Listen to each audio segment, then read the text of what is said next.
Hello बच्चों, आपका स्वागत है अपने चैनल एएस क्लासेस में।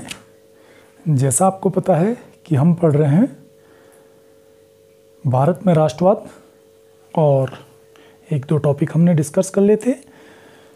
अब पार्ट में आगे बढ़ते हैं।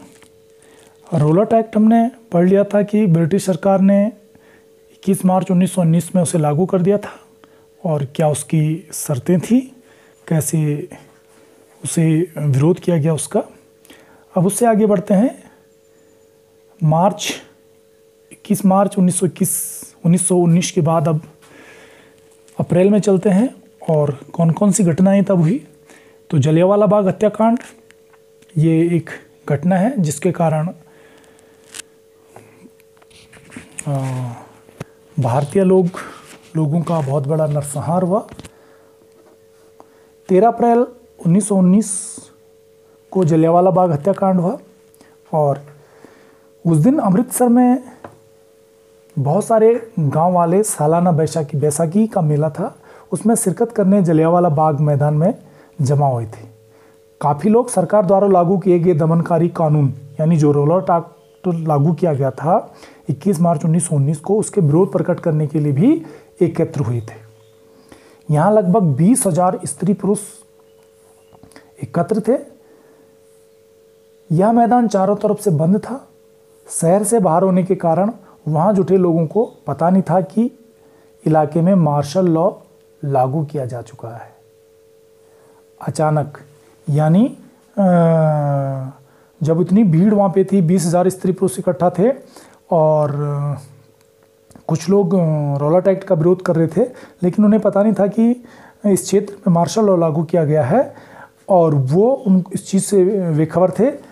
क्या हुआ कि अचानक जनरल डायर हथियारबंद सैनिकों के साथ वहां पहुंचा। कौन पहुंचा? General Dyer. और जाते ही उसने मैदान से बाहर निकलने के सारे रास्ते बंद कर दिए, यानी जितने रास्ते बाहर निकलने के थे वो सब रास्ते बंद कर दिए। इसके बाद उसने निहत्थे जनता पर गोली चलाने का आदेश दे दिया। सिपाहियों ने भीड़ पर अंधाधुंध गोली चला दी। सैकड़ों लोग मारे गए, हजारों लोग घायल हुए। बाद में उसने बताया कि वह सत्याग्रहों के जहन में दहशत विस्मय का भाव पैदा करके एक नैतिक प्रभाव उत्पन्न करना चाहता है ताकि लोग ब्रिटिश सरकार का विरोध न करें और आंदोलन न करें। तो ये बहुत क्रूर घटना थी जलियांवाला बाग हत्याकांड। ये क्वेश्चन कई बार आपके पास आता है। 1 नंबर का क्वेश्चन आ सकता है कि जलियांवाला बाग हत्याकांड कब हुआ, तो आप लिखोगे 13 अप्रैल 1919 को हुआ। ठीक है। और जलियांवाला बाग हत्याकांड पे टिप्पणी लिखने के लिए क्वेश्चन भी आ सकता है, कई बार आप भी रखा है, तो आप इसको पूरे लिख लेंगे कि जो ये घटना हुई, कितने लोग मारे गए, सैकड़ों लोग उसमें मारे गए थे। तो ये था जलियांवाला बाग हत्याकांड। आगे बढ़ते हैं तो नए टॉपिक पे चलते हैं। खिलाफत आंदोलन। खिलाफत आंदोलन का नेतृत्व 2 भाइयों शौकत अली और मोहम्मद अली ने किया। या क्वेश्चन आपके पास छोटा आ सकता है कि खिलाफत आंदोलन का नेतृत्व किसने किया, तो कई बार कंफ्यूजन आप हो जाते हैं कंपटीशन में। तो 2 भाई थे, शौकत अली और मोहम्मद अली। ठीक है।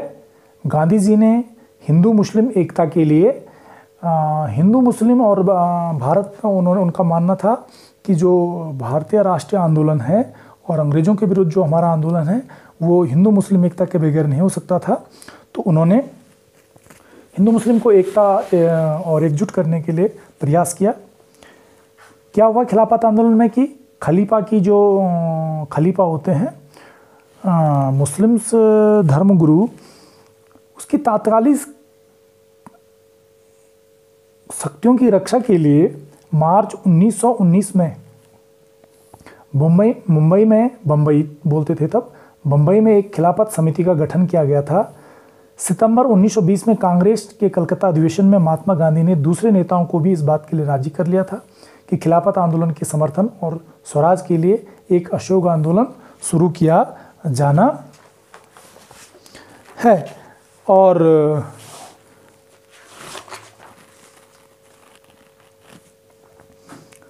उन्होंने अपनी पुस्तक जो उनकी प्रसिद्ध पुस्तक थी हिंद स्वराज, कब लिखी थी? 1909 में। कब लिखी? 1909 में लिखी।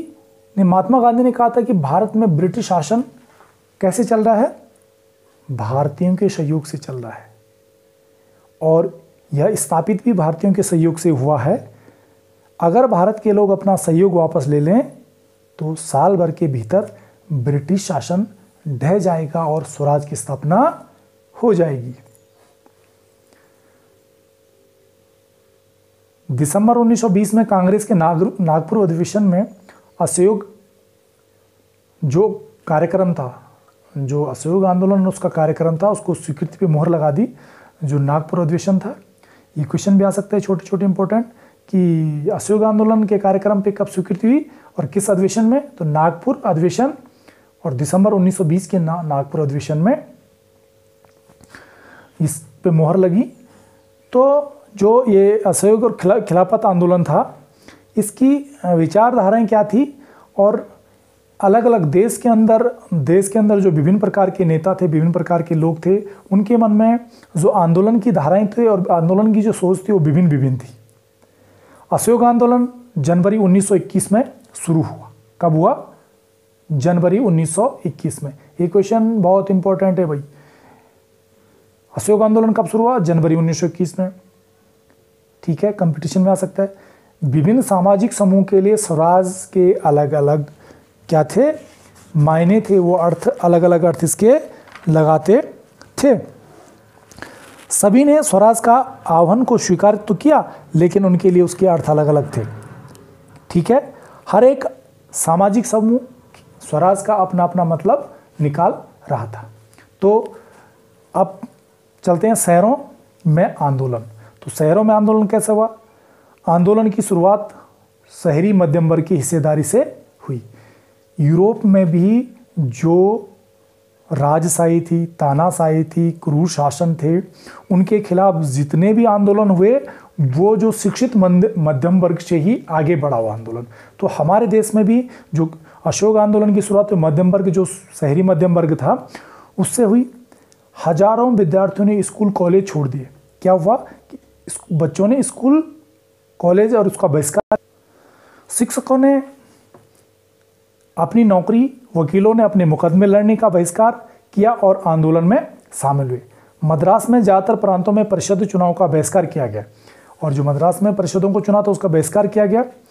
लेकिन एक खेमा था, मद्रास में गैर ब्राह्मण द्वारा बनाई गई जस्टिस पार्टी का मानना था कि काउंसिल में प्रवेश के जरिए उन्हें अधिकार मिल सकते हैं जो सामान्य रूप से केवल ब्राह्मणों को मिल पाते हैं। इसलिए पार्टी ने चुनाव का बहिष्कार नहीं किया। तो यहाँ पे जो आंदोलन था, थोड़ा सा दो लोगों के बीच में फूट पड़ने लग गई, क्योंकि कुछ अधिकार केवल ब्राह्मणों के थे और एक जस्टिस पार्टी थी जो गैर ब्राह्मणों के द्वारा बनाई गई थी।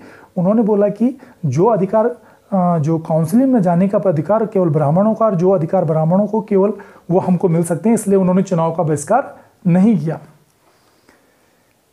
उसके बाद अशोक आंदोलन क्या किया? विदेशी सामानों का बहिष्कार किया गया। शराब की दुकानों की पैकेटिंग की गई। पैकेटिंग मतलब शराब के दुकानों के रास्ते बंद कर दिए गए, उनको रोका गया और ऐसा कर दिया गया। विदेशी कपड़ों की होली जलाई, यानी जो विदेशी वस्त्र थे उनकी होली जलाई जाने लगी, जिन पे पूरे ब्रिटिश शासन का अर्थव्यवस्था टिकी हुई थी, उन सबका विरोध होने लग गया। 1921 से 1922 के बीच विदेशी कपड़ों का आयात आधा रह गया, यानी जो वहाँ से यहाँ लोग सामान बेचते थे और यहाँ के लोग उसको यूज़ करते थे और उनकी अर्थव्यवस्था चलती थी, वो पैसा कमाते, लाभ कमाते थे, उसका कपड़ों का आयात ही आधा रह गया। कुछ समय बाद शहरों में आंदोलन धीमा पड़ने लगा। विद्यार्थी और सरकारी स्कूल, शिक्षक सरकारी स्कूल में लौटने लगे, वकील दोबारा अदालतों में पढ़ने लगे। तो धीरे धीरे आंदोलन शिथिल पड़ने लग गया। तो ये था ग्रामीण इलाकों में आंदोलन, सॉरी शहरी में। आगे पढ़ते हैं ग्रामीण इलाकों में विद्रोह। तो यह आंदोलन केवल शहरों तक सीमित था और पूरे गांव तक फैल गया था और देहात तक फैल चुका था। देश के विभिन्न भागों में चले किसानों, आदिवासी संघर्ष भी इस आंदोलन में समा गए। तो अवध के किसानों का आंदोलन, अवध में सन्यासी बाबा रामचंद्र किसानों का नेतृत्व कर रहे थे। यानी अवध में जो किसान आंदोलन चल रहा था उसका बाबा रामचंद्र थे। बाबा रामचंद्र पहले फिजी में गिरमिटिया मजदूर के तौर पे काम कर चुके थे। ये गिरमिटिया मजदूर आप जान चुके हैं कि इनको एक अनुबंध के तहत